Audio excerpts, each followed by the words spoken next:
If you want to create a gradient in Pixlr E, you're in the right place. In this video, I'm going to show you how to make a gradient step by step using the tools built into Pixlr E, so you can add smooth color transitions to your design, background, or artwork in just a few clicks. This is a simple technique, but it can completely change the look of your project. So if this video helps, make sure to hit that like button, subscribe for more Pixlr tutorials, and let's jump right in.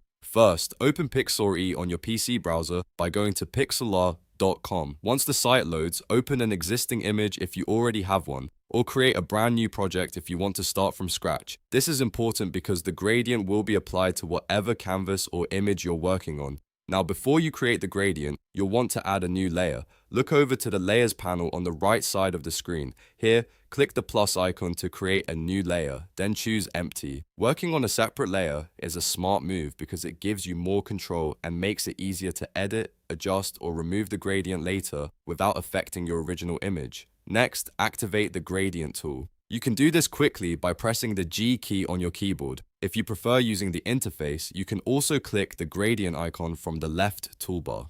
Once selected, you'll notice the tool options appear at the top of the screen. This is where you'll control the look of your gradient. Now, it's time to choose your colors. Look at the top menu bar and find the gradient color bar drop-down. Click it to see the preset gradient options. You can pick one of the defaults if it already matches the style you want, or you can customize it by clicking the color stops. That allows you to create your own combination of colors, whether you want something bold, soft, modern, dramatic, or subtle.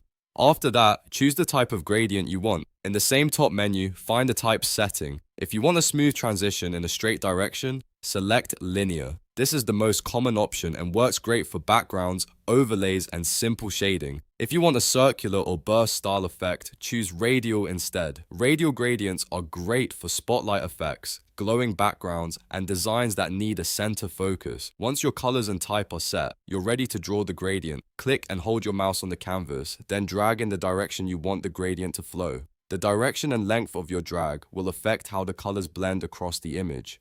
When it looks right, release the mouse and the gradient will be applied instantly. If it doesn't look exactly how you want on the first try, don't worry.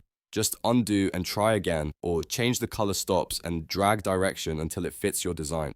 That's one of the best things about working in Pixlr E. You can experiment quickly without wasting time. You can also use gradients to create depth, add a professional background, improve text visibility, or make your design look more polished overall. Whether you're editing thumbnails, social media graphics, banners, or artwork, learning how to use gradients in Pixlr is a really useful skill. And that's it. Now you know how to make a gradient in Pixlr E from start to finish. If this tutorial helped you out, please give it a like, subscribe to the channel for more easy design tutorials, and leave a comment if you want to see more Pixlr tips and tricks. Thanks for watching, and I'll see you in the next video.